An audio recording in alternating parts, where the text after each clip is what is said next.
A Revolução dos Bichos. Capítulo 4. Pelo fim do verão, a notícia do que sucedia na Granja dos Bichos já se espalhara pelo condado. Todos os dias, Bola de Neve e Napoleão enviavam formações de pombos com instrução de misturar-se aos animais das granjas vizinhas, contar-lhes a história da Revolução e ensinar-lhes a melodia de bichos da Inglaterra. Jones passava a maior parte desse tempo no Leão Vermelho, em Willingdon, queixando-se, a quem quisesse ouvi-lo, da monstruosa injustiça que sofrera ao ser expulso de sua granja por uma súcia de animais imprestáveis. Os outros granjeiros eram-lhes simpáticos, em princípio, mas inicialmente não lhe deram muita ajuda. No fundo, cada um imaginava secretamente alguma forma de tirar vantagem do infortúnio de Jones. Era uma sorte que os proprietários das granjas adjacentes à dos bichos estivessem permanentemente em más relações. Uma delas, chamada Foswood, era uma granja grande, abandonada e antiquada, coberta de mato, com as pastagens cansadas e as cercas caindo. O proprietário, Sr. Pilkington, era um sujeito indolente, granjeiro que passava a maior parte do seu tempo caçando ou pescando, conforme a estação.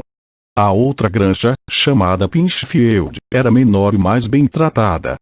Seu proprietário era o Sr. Frederick, homem rude e sagaz, permanentemente envolvido em processos na justiça e com a reputação de levar a cabo barganhas muito difíceis. Os dois se hostilizavam tanto que lhes era sumamente difícil chegar a qualquer acordo, mesmo em defesa de seus próprios interesses. Todavia, ambos estavam assustados com a revolução na Granja dos Bichos e desejosos de prevenir que seus próprios animais tomassem maior conhecimento do assunto. De início, acharam graça na ideia de bichos gerirem por si próprios uma granja. O caso todo estaria acabado numa quinzena, diziam. E diziam também que os animais da Granja do Solar insistiam em chamá-la Granja do Solar. Não admitiam o nome Granja dos Bichos, estavam lutando entre si e não tardariam a definhar até morrer. Como o tempo passava e os animais evidentemente não definhavam, Frederick e Pilkington mudaram de tom e começaram então a falar nas terríveis perversidades que estavam ocorrendo na Granja dos Bichos. Comentavam que os animais praticavam o canibalismo, torturavam uns aos outros com ferraduras ao rubro e tinham suas fêmeas em comum. Isso era o que adivinha do desrespeito às leis da natureza, diziam Frederick e Pilkington. Entretanto, nunca ninguém acreditou nessas histórias.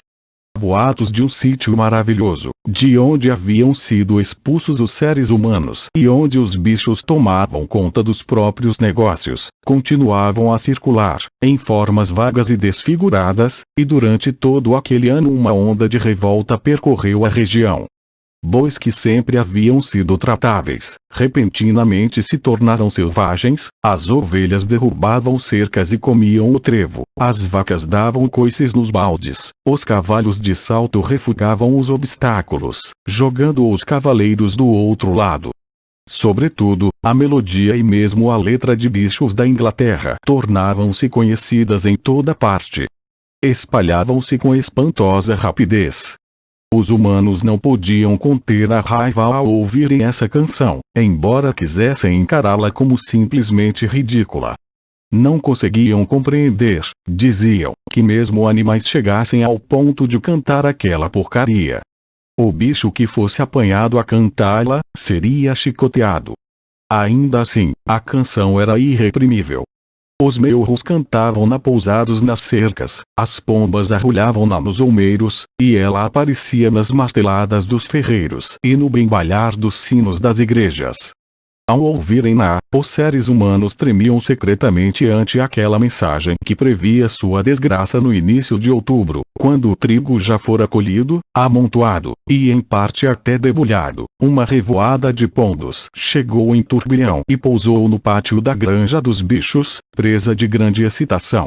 Jones e todos os seus homens, mais meia dúzia de outros homens de Foswood e Pinchfield, haviam penetrado pela porteira das 5 barras e vinham subindo a trilha que conduzia à fazenda. todos armados de bastões, exceto Jones, que marchava à frente como uma espingarda na mão. Era, evidentemente, uma tentativa de recuperar a granja. Há muito isso era esperado, e os preparativos estavam feitos. Bola de Neve, que estudara um velho livro sobre as campanhas de Júlio César, encontrado na Casa Grande, estava encarregado das operações defensivas. Rapidamente deu suas ordens, e em pouco tempo cada animal estava em seu posto. Quando os homens chegaram perto das casas, Bola de Neve lançou o primeiro ataque. Os pombos, em número de 35, voaram por cima dos homens e defecaram no ar sobre eles, enquanto os homens atrapalhavam-se com isso. Os gansos, até então escondidos nas sebes, avançaram e bicaram-lhes as pernas energicamente, mas isso era apenas uma pequena manobra de escaramuça, destinada a criar confusão, e os homens facilmente espantaram os gansos com os bastões. Então, Bola de Neve lançou sua segunda linha de ataque. Maricota, Benjamin e as ovelhas, com Bola de Neve à frente, arremeteram sobre os homens, marrando, mordendo e escoiceando-os por todos os lados. Novamente, porém, os homens com os bastões e os coturnos rústicos foram mais fortes. E de repente, um guincho de Bola de Neve que era o sinal para bater em retirada, todos os bichos volveram à frente e fugiram para dentro do pátio, através do portão. Os homens soltaram um brado de triunfo. Viram, tal como haviam imaginado, seus inimigos em fuga e lançaram-se no encalço, desordenadamente. Era justamente o que Bola de Neve desejava. Tão logo eles entraram no pátio, os 3 cavalos, as 3 vacas e o restante dos porcos, que estavam emboscados atrás do estábulo, surgiram-lhes de inopino à retaguarda, cortando a retirada. Bola de Neve deu sinal de carga. Ele próprio correu na direção de Jones. Vendo-o, Jones levantou a arma e atirou. Os projéteis abriram riscos sangrentos no dorso de Bola de Neve. Uma ovelha caiu morta. Sem titubear um só instante, Bola de Neve lançou os seus 100 quilos contra as pernas de Jones. O homem foi jogado sobre um monte de esterco, e a arma voou-lhe das mãos. Porém, o espetáculo mais terrível, entre tudo, era Sansão, erguendo-se nos posteriores e dando manotaços com seus cascos ferrados, feito um garanhão. Logo ao primeiro golpe atingiu o crânio de um cavalariço de Fosvood, prostrando-se em vida na lama. Ante isso, vários homens largaram os bastões e tentaram correr.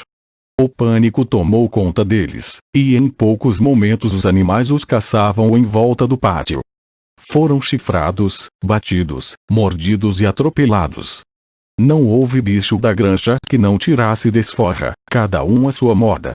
Até o gato, inesperadamente, saltou de um telhado sobre as costas de um peão, cravando-lhe as unhas no pescoço e fazendo o homem dar um berro de dor. Em dado momento, desimpedida a saída, os homens conseguiram fugir do pátio e correram desabaladamente rumo à estrada principal. E assim, poucos minutos após a invasão, batiam em vergonhosa retirada pelo mesmo caminho da vinda, com uma multidão de gansos no seu encalço, bicando-lhes as pernas sem piedade. Todos os homens haviam fugido, exceto um. No pátio, Sansão empurrava, com a pata, o cavalariço que jazia de bruços na lama, tentando virá-lo. Mas o rapaz não se mexia. "Está morto", disse Sansão penalizado. "Eu não queria fazer isso. Esqueci que estava usando ferraduras. Quem acreditará que não fiz de propósito?" "Nada de sentimentalismos, camarada", gritou Bola de Neve, de cujos ferimentos o sangue jorrava. "Guerra é guerra. Ser humano bom, ser humano morto. Eu não desejo tirar a vida de quem quer que seja, nem mesmo de um ser humano", repetiu Sansão com os olhos cheios de lágrimas. "Onde está a Mimosa?" perguntou alguém. Mimosa, realmente, havia desaparecido. Por momentos houve grande alarma. Temeu-se que homens a tivessem ferido, ou mesmo a levado com eles. Por fim, foi encontrada, em sua própria baia, com a cabeça escondida no feno da manjedoura. Havia fugido no momento do tiro da espingarda. E quando voltaram, após encontrá-la, foi para descobrir que o cavalariço, que na verdade havia apenas desmaiado, já voltara a si e desaparecerá. Os bichos, então, tornaram a reunir-se, presas da maior excitação, cada qual narrando suas façanhas na batalha com a voz mais alta que conseguia. Uma celebração de improviso realizou-se imediatamente. A bandeira foi hasteada e cantaras bichos da Inglaterra muitas vezes. Depois a ovelha morta recebeu funerais solenes, sendo plantado em seu túmulo um ramo de espinheiro. Ao pé do túmulo, Bola de Neve fez um pequeno discurso, pondo em relevo a necessidade de todos os animais estarem prontos a morrer pela granja dos bichos, se necessário. Os animais decidiram, por unanimidade, criar uma condecoração militar, a Herói Animal, primeira classe, que foi conferida ali mesmo a Bola de Neve e a Sansão. Consistia numa medalha de bronze, era, na realidade, bronze dos arreios achados no galpão de ferramentas, para ser usada nos domingos e feriados. Criaram também a Herói Animal, segunda classe, conferida postumamente à ovelha morta. Houve muita discussão quanto a um nome que seria dado à batalha. Por fim, foi batizada de Batalha do Estábulo, pois fora o lugar onde se armará a emboscada. A espingarda de Jones foi encontrada na lama. Como existisse uma boa quantidade de cartuchos na casa grande, ficou decidido que colocariam a espingarda ao pé do mastro, como se fosse uma peça de artilharia, e dariam uma salva 2 vezes ao ano, uma no dia 12 de outubro, aniversário da Batalha do Estábulo, e outra no dia 24 de junho, aniversário da Revolução.